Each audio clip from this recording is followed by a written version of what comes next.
Hi, I'm Leah and I help people with ADHD who know they've got what it takes, but just find that their mind seems to work against them. So I help people to get their mind working with them so they can do whatever it is that they want to do. And over the last few days, I've been doing a 12 myths of ADHD Christmas. So, over the 12 days of Christmas, each day I'm going to be talking about a really common myth or misconception about adult ADHD. And I'm doing this because actually there are lots and lots of myths around adult ADHD. Yesterday I covered the myth that it's a childhood disorder, and it's relatively newly recognised as an adult disorder too. Really, it's only since about sort of 2008 or so that it's been properly accepted that many children with ADHD go into adulthood with the continuing symptoms of their ADHD. So no surprise then that there are lots of myths abounding. So today's myth is that ADHD is something that affects mainly boys and men. And certainly when I was younger, I'm 43 now, so long before people really started recognizing adult ADHD as a thing. We would tend to think of ADHD as something that happened with little boys, and there was this kind of classic hyperactive, bouncy, naughty, sometimes people would think of little boy that would be the kind of classic representation of ADHD. But nowadays it's recognised that there are different forms of ADHD. So the kind of classic jack in a box, energetic, impulsive little boy is actually the hyperactive type of ADHD. So basically the hyperactivity that comes with the attention deficit hyperactivity disorder, which ADHD stands for, the hyperactive side is kind of outward. It's kind of out there. It's obvious to see. And this is the more common presentation in boys. But there's also two other presentations of ADHD. So there's inattentive. So inattentive ADHD is, there's still problems with attention, there's still problems with hyperactivity, but actually a lot of the hyperactivity tends to be internalized.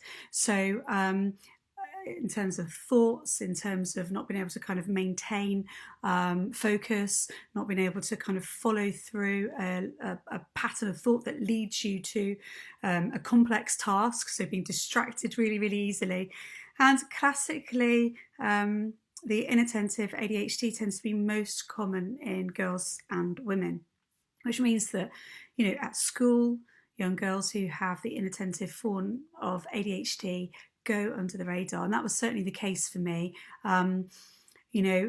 Okay, things were different when I was younger anyway, so maybe even if I'd had a more hyperactive version of ADHD, it might not have been picked up. But even now, girls with ADHD tend to actually not be overtly, misbehaving, not jumping around. They can generally stay in their seat, and so the this kind of ADHD is harder to spot if you don't know what you're looking for. But for the person experiencing it, and I can say this from personal experience, actually it's really, really detrimental. So, very forgetful, don't seem to be able to kind of keep everything going. I heard once when I was first diagnosed a way of explaining kind of ADHD in general, but particularly inattentive ADHD, as everybody's treading water, but you're doing so with weights on your feet. So just can't work out why you can't keep up with things in the same way that other people can, why you can't organise yourself, why you turn up and forget everything. When my little girl, she's 13 now, but when she was a baby, I used to get so frustrated with myself because I'd kind of get everything ready to go out. I'd get to wherever we were going, so it was the park or going to the shops, and I realised that I hadn't brought her nappy bag, or I did bring the nappy bag but there were no nappies in it because I hadn't checked it and hadn't refilled it, or I didn't have any nappy bags or wipes or whatever it might be. And I can't probably count on my hands the number of times when I had to kind of ask somebody, have you got any baby wipes I can pinch, or any nappies or whatever. And it used to be so embarrassing. And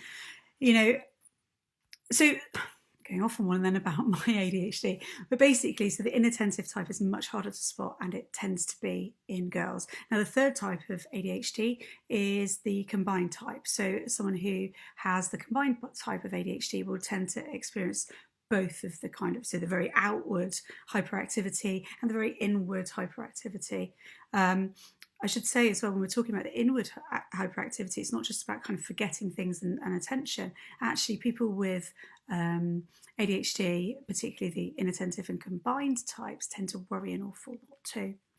So ADHD isn't something that is just in boys. It's fairly split across the board, actually. There are different statistics on ADHD, different studies have been done, and they come up with different numbers. But in general, it's starting to be recognised now that actually ADHD is just about as common in girls as it is in boys. It's just harder to spot.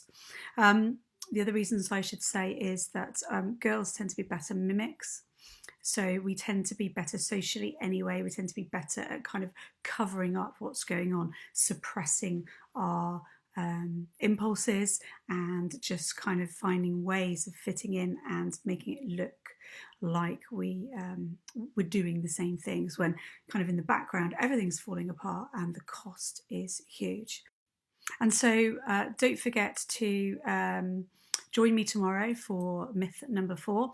But also at the same time, I'm running a competition which I launched on the first day of Christmas, where I'm going to be offering a free session with me. So that's an assessment session if you've not worked with me before, or if you're a current or previous client of mine, then that may be instead just a sort of standard hypnotherapy session.